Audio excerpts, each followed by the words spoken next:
শুভ সকাল। উপকূলের মানুষদের উদ্দেশ্যে কিছু বলতে চাই।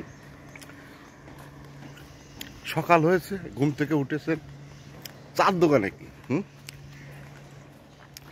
চার দোকানে কি এত গল্প কিসের, এত রাজনীতি চর্চা, মানুষের নিন্দা মন্দ, মানুষকে নিয়ে মানে গীবত করা, সমালোচনা করা, শত্রু পরায়ণতা বাড়ানো। বলি সামাজিক মানবিক সংগঠন করেন, সকালবেলায় সবাই মিলে হাঁটতে বেরোন। আমাদের তো পাইকগাছায় সেই হাঁটার সাথী একটা সংগঠন ছিল, হাঁটার সাথীটা এখন আর হাঁটে না। হাঁটার সাথীর সকল এই যে কাশফুলের সেই ছোট ফুলের ছোঁয়া লেগেই আছে। তো পাইকগাছার সেই হাঁটার সাথীরা এখন আর হাঁটে না। মাঝে মধ্যে দেখা যায় হাঁটার সাথীদের আমি খুব মিস করি। আমি চাই প্রতিদিন তারা হাঁটুক, দল বেঁধে বেঁধে হাঁটুক। হাঁটলে যেমন শরীর ভালো থাকে, হ্যাঁ, হাঁটলে মন ভালো থাকে।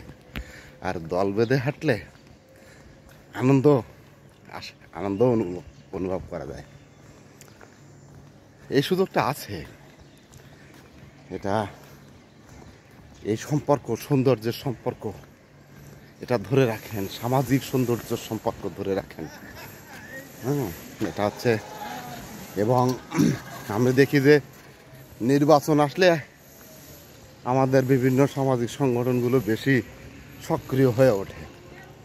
হাঁটার সাথীরাও দেখি নির্বাচনের আগে পিছিয়ে হলে ওই সময় একটু তাদের সক্রিয়তা কেমন জানি বেড়ে যায়। তো আমরা সারা বছর এটাকে কন্টিনিউ রাখি। হ্যাঁ, মতের অমিল থাকবে, কিন্তু মত পার্থক্য থাকলেও যেন ব্যক্তির থেকে ব্যক্তির সম্পর্ক নষ্ট না হয়।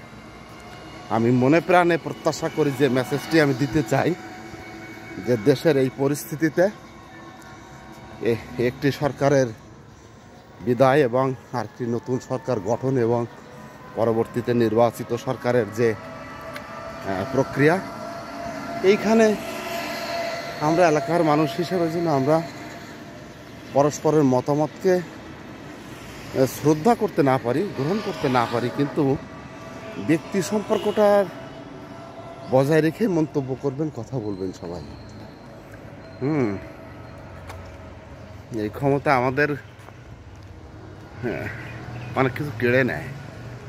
কি বা দেয়? যদি কিছু দেয় তাহলে সেটা গুটি কয়েক মানুষের। হ্যাঁ, অল্প কিছু মানুষের ভাগ্যের উন্নয়ন হয় এই ক্ষমতার পরিবর্তনে।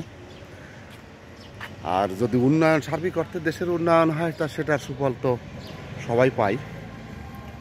হ্যাঁ, এবং যেসব সরকাররা আসে তাদের তো কিছু উন্নয়ন কর্মকাণ্ড না রাখলে তারা বলবেও বাকি। গল্প দেওয়ার জন্য, নির্বাচনে আবার সরকার গঠন করার জন্য তাদের উন্নয়নের বিষয়গুলো তাদের রাখতেই হয়। এটা একটা চলমান প্রক্রিয়া। কেউ একটু কম করবে, কেউ একটু বেশি করবে। এটা এক একটা সময় এবং রাজনীতি এবং বিশ্ব প্রেক্ষাপটে এটা হয়ে থাকে।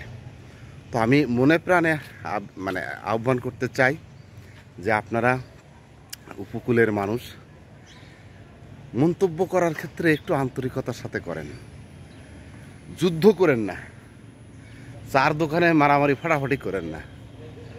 হ্যাঁ, ব্যক্তি সম্পর্কটাকে গুরুত্ব দেবেন। আপনার প্রতিবেশী, আপনার এলাকার মানুষ, হ্যাঁ, তাদের সাথে কে কি করেছে আগে সেটাকে না টেনে আপনি আপনার সৌন্দর্য দেখাবেন, আমি আমার সৌন্দর্য দেখাবো, মত প্রকাশ করব। এবং সবাই উপলব্ধি করব যে বিভিন্ন মত উপলব্ধি করা, বিভিন্ন খাবার, ফল, বিভিন্ন স্বাদের খাবার খেতে যেমন এক এক রকম লাগে, বিভিন্ন মত প্রকাশ, মতামত সামনে আসলে তো আমার ভালো লাগে। একটা ব্যতিক্রম ধর্মী, একটা ভিন্ন ভাবনা সামনে আসলে আমার ভালো লাগে। এটা মনে হয় সবার ভালো লাগা উচিত। সবাই ভালো থাকবেন, সকলের জন্য শুভকামনা।